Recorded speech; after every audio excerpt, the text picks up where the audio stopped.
Sunflora is a Pokemon that has only perplexed me more and more as time has gone on.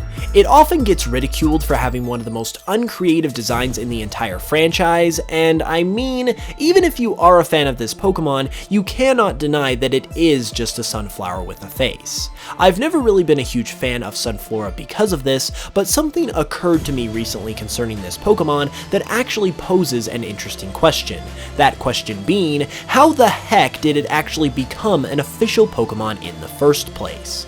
Now, this is kind of your generic hater type of question that you'll typically get for any unpopular Pokemon, but there's a reason why it carries a little more weight with Sunflora.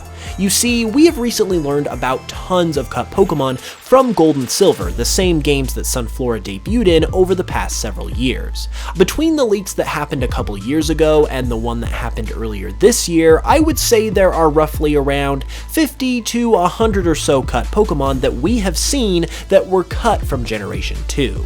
All of these Pokemon are interesting to say the least, but I also think it's a fair assessment to say that nearly all of these cut designs are better than Sunflora. So some arbitrary reason like type balancing aside, how in the world did Sunflora survive all of these rounds of cuts when much better Pokemon obviously didn't? Well, that's the question we're going to answer today, and the answer is an interesting one to say the least. The thing that really got me interested in this whole subject was just how many Pokemon were cut ahead of Sunflora.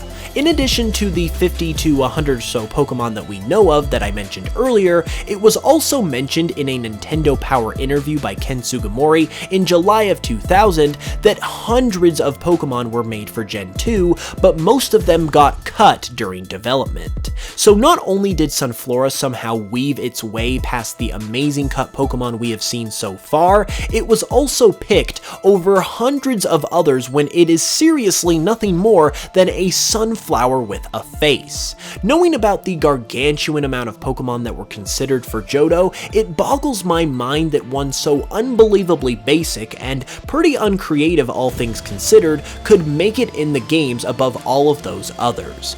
We know that there were better Pokemon available, and I am positive that there were also other grass types in those hundreds of designs that Sugimori mentioned that were better too. So there has to be some kind of special reason out there as to why Sunflora was actually included. So, in an effort to try and figure out what this specific reason could be, I began racking my brain for answers when I thought of an interesting point.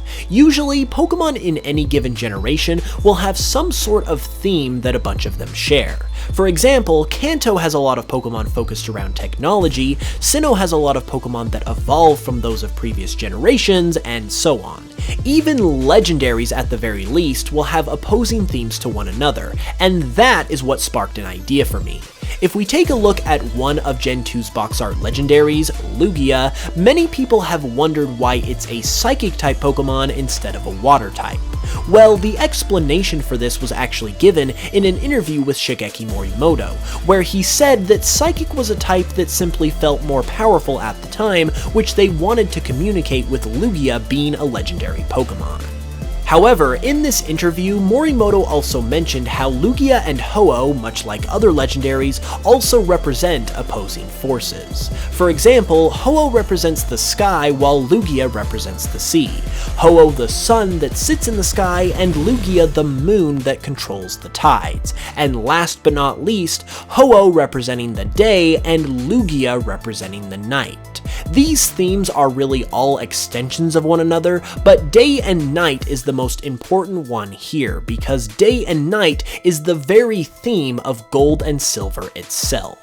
One of the biggest new features that Gold and Silver introduced was the day and night cycle, along with the introduction of time, represented by the in-game clock. I mean, we already did mention how the box art legendaries Lugia and Ho-Oh are mascots for this theme of the generation, so did you think it was any surprise that Celebi is also a time traveler? It reflects this generation's theme of time, just like Lugia and Ho-Oh do for the day and night side of it.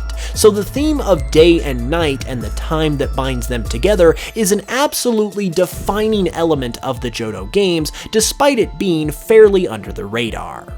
Well, this is where Sunflora finally comes back into the picture because we have finally figured out the reason it was included into the games, even though it's kind of a lame Pokemon. It represents the sun. Not only is it a sunflower, but it evolves with the use of a sunstone. And just like the legendaries of Johto, the common Pokemon of the region also carry a strong theme of day and night, sun and moon as well.